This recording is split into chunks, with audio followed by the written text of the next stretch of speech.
আসসালামু আলাইকুম। আমরা আমাদের খামারের ভিতরে যেই জায়গাতে এর আগে শাকসবজি লাগিয়েছি সেইখানে আমাদের কিছু পুরাতন বেগুন গাছ আছে, আর সেই বেগুন গাছগুলোতে খুব একটা ভালো বেগুন ধরছে না।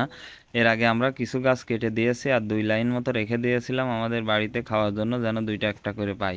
তো আসলে সেই বেগুন গাছগুলোতে দুই একটা যাই হচ্ছে না হচ্ছে, এর ভিতরে কিছু গাছ ভাইরাসজনিত কারণে নষ্ট হয়ে গেছে বা এর থেকে বেগুন পাওয়া যাবে না, এই জন্য আমরা কিছু গাছ কেটে দেব। আর আজকে সকালে আমরা আমাদের বাড়ির পাশ থেকে এক চাচার কাছ থেকে মোটামুটি 50 পিস বেগুনের গাছ সংগ্রহ করেছি। সেগুলো আজকে আর লাগাবো। আর এই গাছগুলো লাগানোর আগে এই গাছগুলোর শিকড়গুলো অনেক বড় বড় হয়ে গেছে, যার জন্য শিকড়গুলো কেটে নিতে হবে।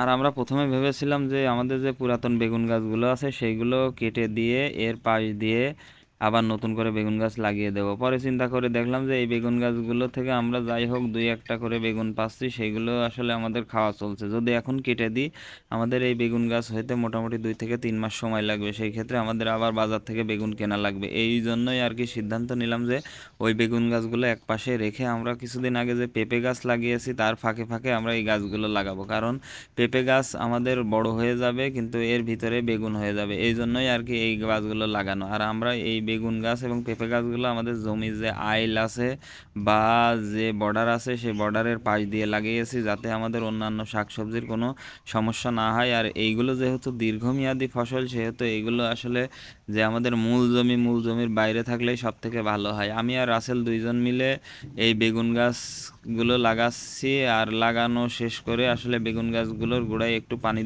দিয়ে দেওয়া লাগছে, কারণ যেহেতু যদিও আমাদের এই জায়গাটাতে অনেক রস আছে, তারপরেও বেগুন গাছ যেহেতু নতুন করে লাগালাম, নতুনভাবে শিকড় জন্মাবে, এই জন্যই আর কি হালকা করে ভিজিয়ে দিলাম। বেগুন লাগানোর পরে আমরা আজকে আমাদের বাড়ির ভিতরে আরও একটা কাজ করব, সেটা হচ্ছে আমাদের ছাদের ওপরে কয়েকদিন আগে আমরা একটা মাটির বস্তা নিয়ে গেছিলাম, সেইখানে সারযুক্ত মাটি বলতে জৈব সারযুক্ত মাটি, সেই মাটিতে আমরা আজকে বাজার থেকে পলি কিনে এনেছি। আর এই পলিতে আমরা 12 মাসি কাঁঠালের একটা বীজ বপন করব। বেশ কয়েকটা বীজ আমরা সংগ্রহ করেছি। আমাদের বাড়িতে আসলে কাঁঠাল গাছ যেগুলো আছে সেগুলো আসলে একবার হয়, আর আমরা চেষ্টা করতেছি যে 12 মাসি কাঁঠালের কিছু চারা তৈরি করার জন্য। এই জন্যই আর কি আমরা বেশ কিছু বীজ সংগ্রহ করেছি। সেই বীজগুলো আমরা এই পলির ভিতরে দিয়ে রাখবো, কারণ এই বীজগুলো একটু বেশি পরিমাণে দেওয়া লাগছে, কারণ অঙ্কুরিত হতে পারে আবার নাও পারে। সেই জন্যই আর কি আপাতত আমরা এইখানে এই বীজগুলো চারা বানিয়ে তারপরে আমাদের যেইখানে লাগানোর দরকার সেইখানটাতে লাগিয়ে দেব। আর এই বীজগুলো আমরা ছাদের উপরে একবারে দিচ্ছি না, এই জন্য যে অত্যন্ত রোদ হচ্ছে, আর এই রোদের কারণে এই বীজগুলো শুকিয়ে মারা যেতে পারে বা পানি স্বল্পতা হতে পারে। এই জন্যই আমরা এই বীজগুলো একটু ছায়াতে দিলাম। ছায়াতে দেওয়ার পরে যেই সারযুক্ত মাটি দিয়ে আমরা এই বীজগুলো দিয়েছি সেগুলো সুন্দরভাবে ভিজিয়ে দিলাম। তো সবাই আমাদের জন্য দোয়া করবেন। আসসালামু আলাইকুম রহমতুল্লাহি আবরকাত।